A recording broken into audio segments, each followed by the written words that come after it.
Welcome to Sona Stories, where magic blooms in every whispered word and dreams dance on moonbeams. Before we begin tonight's enchanting tale, don't forget to subscribe to our channel and ring that little bell. It helps us bring more magical stories to sleepy hearts just like yours. Now, settle into your coziest blanket as we journey to a kingdom where impossible things become possible, and love proves stronger than the strangest magic.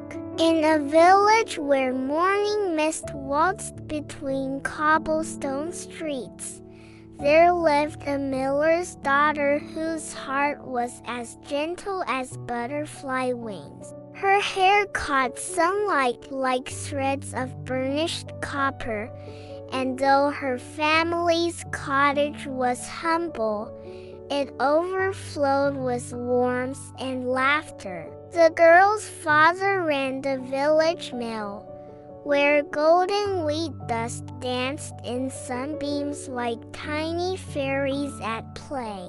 He loved his daughter more than all the stars in the midnight sky, but sometimes his pride bubbled over like honey left too long on the fire. One market day, surrounded by curious townspeople, the miller's chest swelled with fatherly pride. "My dear daughter possesses the most extraordinary gift," he declared. "Why, she can spin ordinary straw into threads of pure gold." The boastful words floated on the breeze like dandelion seeds, drifting until they reached the kingdom's greedy king.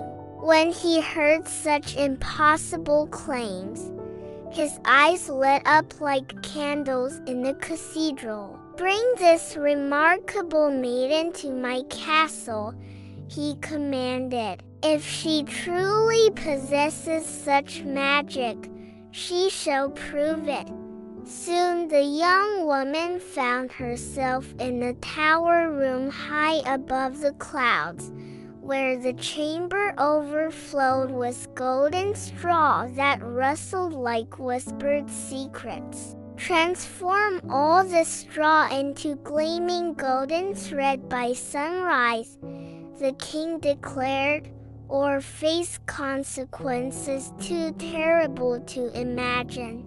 Alone with her impossible task, the girl sat before the spinning wheel, tears falling like crystal raindrops. How could anyone create gold from simple wheat stalks? As despair wrapped around her heart like morning fog, something magical happened. The air began to shimmer, and suddenly, the most peculiar little man materialized like a wisp of smoke taking human form. He stood no taller than a rose bush, with a beard that twisted like silver ribbons and eyes that twinkled with ancient wisdom. "Why do tears fall from such gentle eyes?" he asked, his voice chiming like distant temple bells. The girl explained her predicament,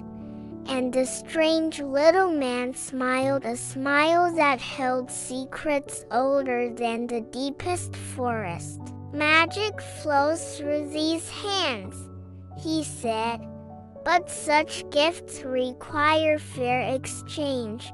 For her grandmother's precious necklace, he spun the straw into threads more golden than summer sunrise. By dawn, the entire room sparkled with spools of the purest golden thread. But the greedy king's appetite only grew. "Tonight, spin an even larger room," he commanded. The second night, for her mother's wedding ring, the little man worked his magic again, filling an enormous chamber with golden thread that gleamed like captured starlight. On the third night, in a room vast as a cathedral, the little man made his final offer. "I shall create gold beyond imagination," he said, "but when you become queen, your firstborn child must come live with me." With dawn approaching and death waiting if she failed, the desperate girl agreed. The magic that night surpassed all wonders. The king made her his queen, and seasons turned like pages in a fairy tale book. Eventually, she held her own precious baby, a child with eyes like morning stars and laughter like tinkling bells. One evening, the strange little man appeared in the moonlit nursery. "Our bargain must be honored," he said gently but firmly. The queen's heart shattered like crystal. "Please," she begged, "take all my jewels, my crown, my kingdom, but leave me my child." Something in her desperate love touched his ancient heart.